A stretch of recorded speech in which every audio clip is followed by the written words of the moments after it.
Genesis chapter 2 on. Thus the heavens and the earth were finished, and all the host of them. 2. And all the host of them. 2. And on the seventh day God ended his work which he had made.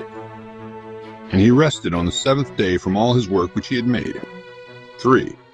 And God blessed the seventh day, and sanctified it, because that in it he had rested from all his work which God created and made. 4. These are the generations of the heavens and of the earth when they were created, in the day that the Lord God made the earth and the heavens. 5. And every plant of the field before it was in the earth, and every herb of the field before it grew. For the Lord God had not caused it to rain upon the earth, and there was not a man to till the ground. 6. But there went up a mist from the earth. 6. But there went up a mist from the earth, and watered the whole face of the ground. 7. And the Lord God formed man of the dust of the ground, breathed into his nostrils the breath of life, and man became a living soul. 8.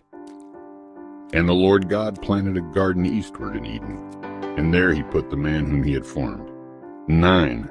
And out of the ground made the Lord God to grow every tree that is pleasant to the sight, and good for food, the tree of life also in the midst of the garden, and the tree of knowledge of good and evil. 10. And a river went out of Eden to water the garden, and from thence it was parted, and became into 4 heads. 11. The name of the first is Pison. That is it which compasseth the whole land of Havilah, where there is gold. 12. And the gold of that land is good. There is bdellium, and the onyx stone. 13. And the name of the second river is Gihon. The same is it that compasseth the whole land of Ethiopia. 14. And the name of the third river is Hiddekel. That is it which goeth toward the east of Assyria. And the fourth river is Euphrates. 15. And the Lord God took the man, and put him into the garden of Eden to dress it and to keep it. 16. And the Lord God commanded the man, saying, Of every tree of the garden thou mayest freely eat. 17. But of the tree of the knowledge of good and evil thou shalt not eat of it. For in the day that thou eatest thereof thou shalt surely die. And the Lord God said, It is not good that the man should be alone. I will make him an helpmeet for him. And out of the ground the Lord God formed every beast of the field and every fowl of the air, and brought them unto Adam to see what he would call them. And whatsoever Adam called every living creature, that was the name thereof. And Adam gave names to all cattle, and to the fowl of the air, and to every beast of the field. But for Adam there was not found an helpmeet for him. And the Lord God caused a deep sleep to fall upon Adam, and he slept. And he took one of his ribs, and closed up the flesh instead thereof. And the rib, which the Lord God had taken from man, made he a woman, and brought her unto the man. And Adam said, This is now bone of my bones, and flesh of my flesh. She shall be called woman, because she was taken out of man. Therefore shall a man leave his father and his mother, and shall cleave unto his wife, and they shall cleave unto his wife, and they shall be one flesh. And they were both naked, the man and his wife, and were not ashamed. Genesis chapter 3. Now the serpent was more subtil than any beast of the field which the Lord God had made. And he said unto the woman, Yea, hath God said, Ye shall not eat of every tree of the garden? And the woman said unto the serpent, We may eat of the fruit of the trees of the garden. But of the fruit of the tree which is in the midst of the garden, God hath said, Ye shall not eat of it, neither shall ye touch it, lest ye die. And the serpent said unto the woman, Ye shall not surely die. For God doth know that in the day ye eat thereof, then your eyes shall be opened, and ye shall be as gods, knowing good and evil.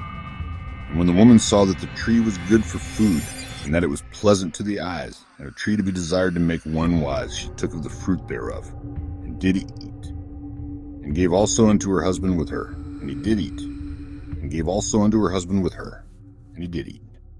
And the eyes of them both were opened, and they knew that they were naked, and they sewed fig leaves together, and made themselves aprons. And they heard the voice of the Lord God walking in the garden in the cool of the day.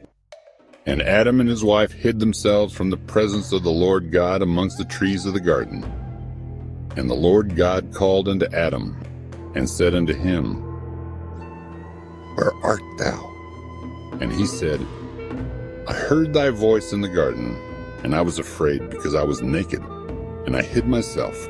And he said, Who told thee that thou wast naked?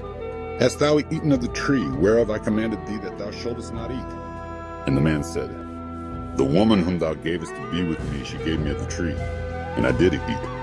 And the Lord God said unto her, What is this that thou hast done? And the woman said, The serpent beguiled me, and I did eat. The Lord God said unto her,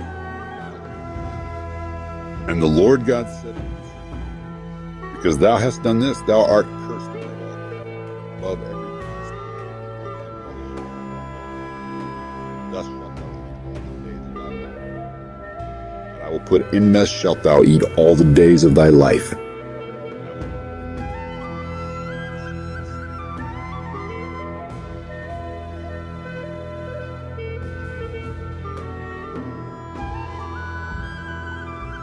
Bruised, and thou shalt bruise his heel. Unto the woman he said, Gern shalt bruise his heels. Will this be commanded that sorrow?